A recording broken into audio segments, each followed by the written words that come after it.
স্বাগত দীপ্ত সংবাদে আপনাদের সাথে আছি আমি আনোয়ারুল আলম। শুরুতেই জানাবো সংবাদ শিরোনাম। দুর্নীতিমুক্ত দেশ ও সুশাসন নিশ্চিত করবে বিএনপি, নির্বাচনী ইশতেহার ঘোষণা।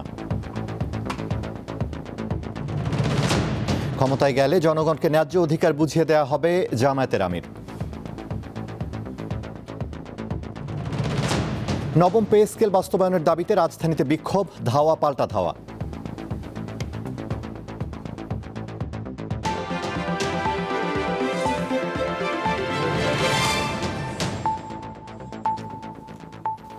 এবারে বিস্তারিত। দুর্নীতিমুক্ত দেশ এবং সুশাসন প্রতিষ্ঠায় গুরুত্ব দিয়ে নির্বাচনী ইশতেহার ঘোষণা করেছে বিএনপি। বিকেলে রাজধানীর হোটেল সোনারগাঁওয়ে ত্রয়োদশ জাতীয় সংসদ নির্বাচনের ইশতেহার ঘোষণা করেন বিএনপির চেয়ারম্যান তারেক রহমান। অনুষ্ঠানে সভাপতিত্ব করেন বিএনপি মহাসচিব মির্জা ফখরুল ইসলাম আলমগীর এবং পরিচালনা করেন দলের কেন্দ্রীয় নির্বাচন পরিচালনা কমিটির চেয়ারম্যান ও স্থায়ী কমিটির সদস্য নজরুল ইসলাম খান। তারেক রহমান ইশতেহারের 5টি ভাগ উল্লেখ করেন। এগুলো হলো রাষ্ট্র সংস্কার, বৈষম্যহীন আর্থসামাজিক কাঠামো, অর্থনীতি পুনরুদ্ধার, অঞ্চলভিত্তিক সুষম উন্নয়ন ও ধর্মীয় সংহতি। তিনি বলেন, বিএনপির দেয়া 31 দফা ও জুলাই সনদ অবশ্যই বাস্তবায়ন হবে। এছাড়া আগামীতে নিরপেক্ষভাবে মুক্তিযুদ্ধের সঠিক ইতিহাস তুলে ধরবে বিএনপি। পাশাপাশি জুলাই গণঅভ্যুত্থানে নিহতদের নামে বিভিন্ন স্থাপনার নামকরণ হবে এবং সর্বশক্তিমান আল্লাহর প্রতি পূর্ণ বিশ্বাস ও আস্থা, এই বাক্যটি সংবিধানে ফিরিয়ে আনা হবে বলেও উল্লেখ করেন তারেক রহমান। দর্শক, হোটেল সোনারগাঁওয়ে বিএনপির যে নির্বাচনী আয়োজন, সেখানে রয়েছেন তারেক রহমান, তিনি বক্তব্য রাখছেন। আমরা সরাসরি চলে যাচ্ছি সেখানে। আমরা পাবলিক পার্টনারশিপ তৈরি করতে যাচ্ছি সিলেক্টেড কিছু অসুস্থতার ক্ষেত্রে, সিলেক্টেড কিছু অসুখ যেগুলা লাইফ সেভিং সর্ট অফ, যেগুলা রিস্ক হয়ে যায় মানুষের জন্য, সেই ধরনের অসুখ বিসুখের ক্ষেত্রে আমরা এই কাজটি করতে, জ্বর সর্দি কাশির ক্ষেত্রে নয়।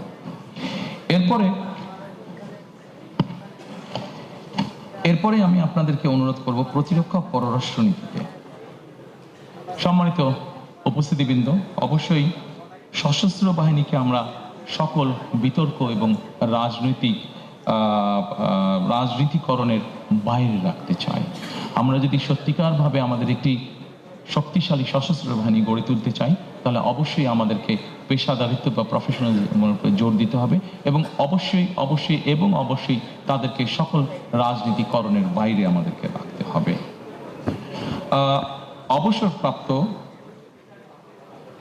অবসরপ্রাপ্ত সেনা সদস্যদের ক্ষেত্রে আমরা 1 র্যাঙ্ক 1 পেনশন পলিসিটা চালু করতে চাইছি।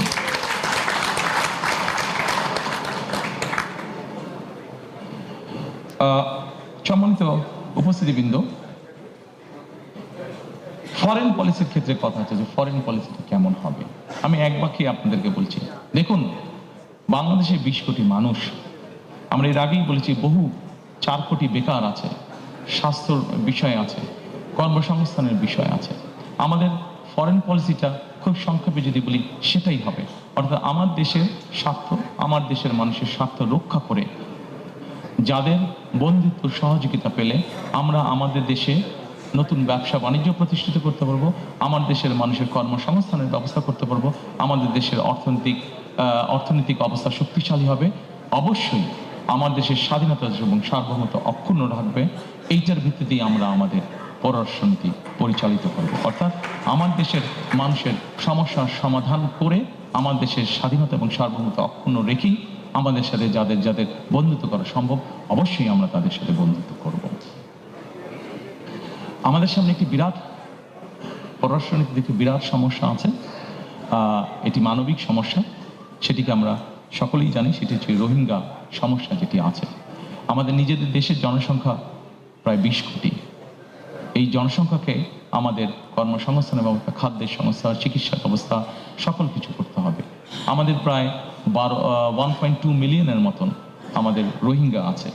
তারা মানুষ, মানবিক দৃষ্টিকোণ থেকে অবশ্যই তাদের দেশে যে অবস্থা, আমরা এখানে বাংলাদেশ তাদেরকে আশ্রয় দিয়েছে, অবশ্যই আমরা তাদেরকে দেখব, কিন্তু অ্যাট দ্য সেম টাইম আমরা চাবো যে তাদের এলাকায়, তাদের ঘরে, তাদের জন্য সেফ একটা সিচুয়েশন তৈরি হোক এবং ধীরে ধীরে তারা তাদের এলাকায় ফিরে যায়। অর্থাৎ আমরা রোহিঙ্গা প্রত্যাবর্তন, সেফ প্রত্যাবর্তন আমরা নিশ্চিত করতে চাই।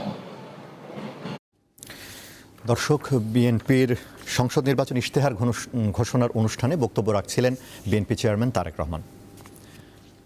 এদিকে বিএনপি চেয়ারম্যান তারেক রহমান আগামীকাল উত্তরাঞ্চলের 3 জেলায় নির্বাচনী সফরে যাচ্ছেন। প্রথমে ঠাকুরগাঁও, এরপর নীলফামারী হয়ে দিনাজপুরে যাবেন তিনি। সেখানে জনসভা শেষে নানা নানি ও খালার কবর জিয়ারত করবেন তারেক রহমান। সফরসূচি অনুযায়ী বিএনপির মহাসচিব মির্জা ফখরুল ইসলাম আলমগীরের নির্বাচনী এলাকায় অবস্থিত ঠাকুরগাঁও বালক উচ্চ বিদ্যালয়ের মাঠে জনসভায় অংশ নেবেন তারেক রহমান। এরপর নীলফামারীতে জনসভা করে বিএনপির চেয়ারম্যান যাবেন দিনাজপুরের বিরামপুরে।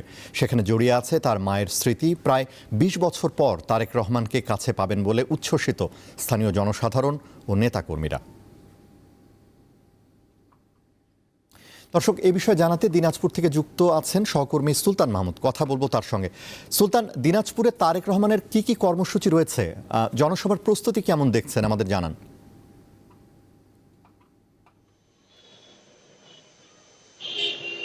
নোয়ার, আপনি জানেন যে 20 বছর পর তারেক রহমান তার নানার দেশে তিনি আসবেন।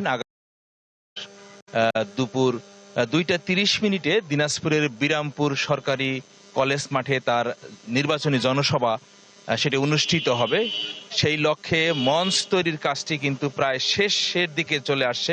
অর্থাৎ আজকে সারা দিন ধরেই কিন্তু তার মঞ্চ তৈরির যে কাজটি এখানকার নেতাকর্মীরা সহ যে অন্যান্য যে কর্মীরা সেটি কিন্তু তার মঞ্চ তৈরির কাজটি কিন্তু শুরু করেছে। আমরা দেখেছি যে বিএনপির স্থায়ী কমিটির সদস্য ডাক্তার জাহিদ হোসেনের নির্বাচনী এলাকা কিন্তু দিনাজপুর 6, তারই আমন্ত্রণেই আসলে মূলত তিনি এখানে আসছেন এবং সেখান থেকেই তিনি নির্বাচনের যে দিনাজপুরের 6টি সংসদীয় আসন রয়েছে সেই আসনের সকল প্রার্থীরা, অর্থাৎ বিএনপির সকল প্রার্থীরা সেই মঞ্চে থাকবেন এবং তাদেরকে কিন্তু তিনি পরিচয় করিয়ে দিবেন। এবং এখানে যেহেতু তার মামার বাড়ি দিনাজপুর জেলা শহরেই, এখান থেকে তার মায়ের যে স্মৃতির বিজড়িত সেই স্থানটি সেটি কিন্তু তিনি দেখবেন এবং এখানকার মানুষকে তিনি ভোট চাবেন এবং এখানকার মানুষকে যে দিনাজপুরের 6টি সংসদীয় আসনের যারা প্রার্থীরা রয়েছেন তাদেরকে বিজয়ী করার জন্য তিনি এখানকার ভোটারদের কাছে কিন্তু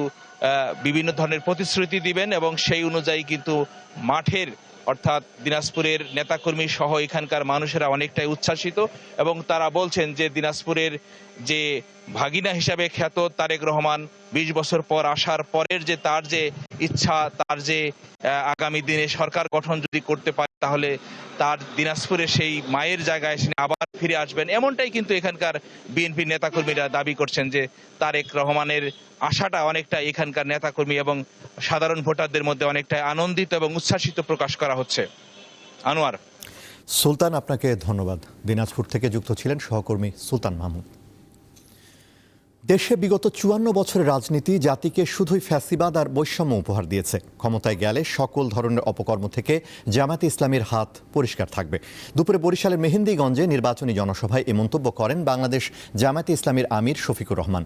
বরিশাল অঞ্চলের নদী ভাঙন সহ সকল দুর্দশা দূর করতে জামায়াত অগ্রণী ভূমিকা রাখবে বলেও জানান তিনি। শফিকুর রহমান বলেন, গণভোটে হাঁ পরাজিত হলে জাতির ভাগ্যে ফের গোলামির শিকল ফিরে আসবে। এর আগে পটুয়াখালীর বাউফলে নির্বাচনী জনসভায় অংশ নেন জামায়াতের আমির। পরে পিরোজপুর, ঝালকাঠি, নড়াইল ও ফরিদপুরের জনসভায় যোগ দেওয়ার মধ্য দিয়ে শেষ হবে জামায়াত আমিরের দক্ষিণাঞ্চল সফর।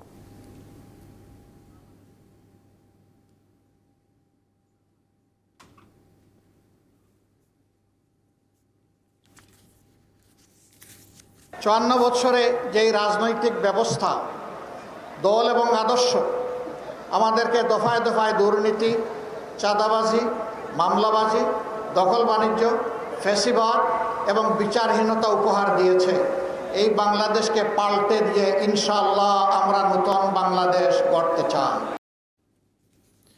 তারেক রহমান দীর্ঘ 17 বছর পর দেশে এসেছেন, তাই বাংলাদেশ সম্পর্কে তার কোনো ধারণা নেই বলে মন্তব্য করেছেন এনসিপির আহ্বায়ক নাহিদ ইসলাম।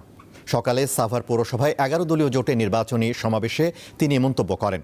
এনসিপির এ নেতার দাবি, কোথায় চিনিকল, কোথায় ইপিজেড আছে তার কিছুই জানেন না তারেক রহমান, অথচ বিএনপির চেয়ারম্যান বলছেন তার প্ল্যান আছে। দেশের মানুষ সন্ত্রাস ও চাঁদাবাজির রাজনীতি আর দেখতে চায় না বলে উল্লেখ করেন নাহিদ ইসলাম। পরে ঢাকা 19 আসনে 11 দলীয় জোটের প্রার্থী দিলশানা পারুলের পক্ষে শাপলা কলিতে ভোট চান তিনি।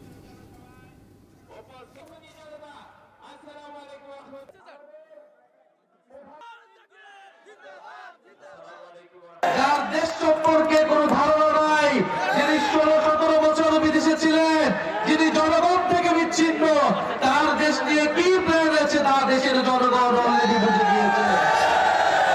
এমন কোন প্ল্যান করবেন না যে বাংলাদেশকে আবারও পিছিয়ে নিয়ে যাবে। এমন কোন প্ল্যান আমরা বাংলাদেশে বাস্তবায়ন হতে দিব না যা ফ্যাসিস্টদেরকে পুনর্বাসন করবে।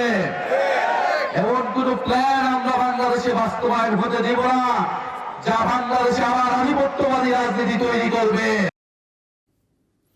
সরকারি চাকুরিতে নবম পে স্কেল গেজেট প্রকাশ ও তা 1 জানুয়ারি থেকে কার্যকরের দাবিতে রাজধানীতে বিক্ষোভকারীদের সঙ্গে পুলিশের ধাওয়া পাল্টা ধাওয়া হয়েছে। সকালে প্রথমে কেন্দ্রীয় শহীদ মিনারে সরকারি কর্মচারী দাবি আদায় ঐক্য পরিষদের ব্যানারে সমাবেশ শুরু করেন আন্দোলনকারীরা। সমাবেশ শেষে বেলা 11টার দিকে তারা একটি বিক্ষোভ মিছিল নিয়ে শাহবাগের দিকে রওনা হলে পুলিশ প্রথমে তাদের বাধা দেয়। এক পর্যায়ে আন্দোলনকারীরা ও পুলিশ মুখোমুখি অবস্থানে পরিস্থিতি উত্তপ্ত হয়ে ওঠে।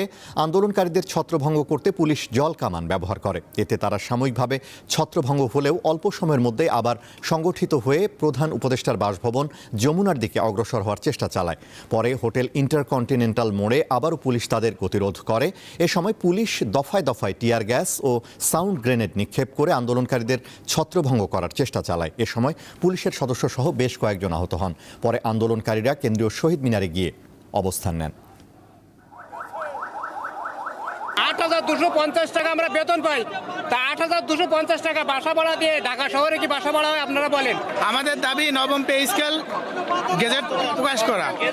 আমাদের নির্বাচনের আগে আমাদের গেজেট প্রকাশ করা। যতক্ষণ পর্যন্ত সরকার আমাদের দাবি না মেনে নেবে আমরা আন্দোলন চালিয়ে যাব, আমরা এই রাস্তায় থাকবো। নিরাপত্তাজনিত কারণে বিএনপি সবসময় 29 ধারা মোতাবেক সভা সমাবেশ নিষিদ্ধ ঘোষণা করে থাকে এবং ইম্পোজ ঘোষণা করা আছে। এই এলাকায় কারোর ঢোকার নিষেধ এবং ঢুকলে সেটি একটি অপরাধ। সেই কারণে আমরা এবারে কেওয়াই স্টিল চট্টগ্রাম সংবাদ।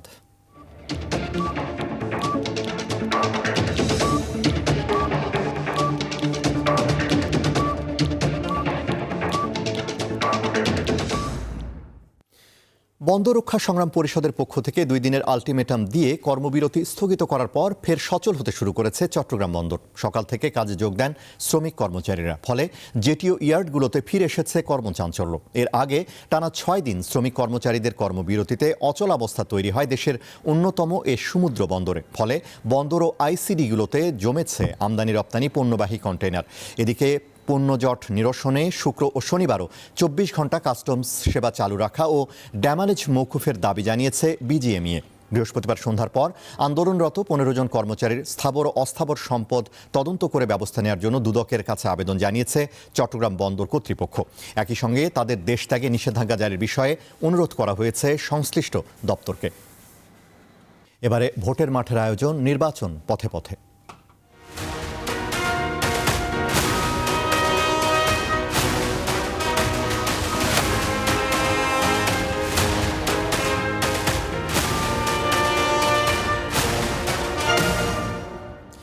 দর্শক, এই মুহূর্তে পটুয়াখালী সদর এলাকায় নির্বাচনী প্রচারণার খবর সংগ্রহ করছেন সহকর্মী নূর আলম।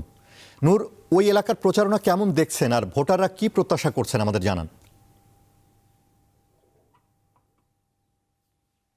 হ্যাঁ আনোয়ার, ত্রয়োদশ জাতীয় সংসদ নির্বাচনকে সামনে রেখে যে দীপ্ত টিভির যে বিশেষ আয়োজন নির্বাচন পথে পথে, আমি এই মুহূর্তে রয়েছি সংসদীয় আসন 111 পটুয়াখালী 1। এখানে আমরা বিভিন্ন এলাকা ঘুরছি এবং ভোটারদের কাছে জানতে চাচ্ছি আসলে, যেহেতু প্রচার প্রচারণা খুবই সরব হয়ে উঠেছে, আমরা আজকের যে আয়োজন সেখানে দেখতেই পাচ্ছেন যে আপনি একপাশে নারী ভোটার এবং একপাশে পুরুষ ভোটার রয়েছে। শুরুতেই আমরা আসলে জানতে চাচ্ছি আপনার কাছে, আপনাকে স্বাগত জানাচ্ছি দীপ্ত টিভির বিশেষ আয়োজন নির্বাচনী পথে পথে, আপনাকে স্বাগত জানাচ্ছি। সেক্ষেত্রে ত্রয়োদশ জাতীয় সংসদ নির্বাচন খুবই সন্নিকটে, 12 তারিখে ভোট হবে। সেক্ষেত্রে কেমন প্রার্থী নির্বাচন করতে চান এবং আপনার একটু ভাবনা যদি বলতেন।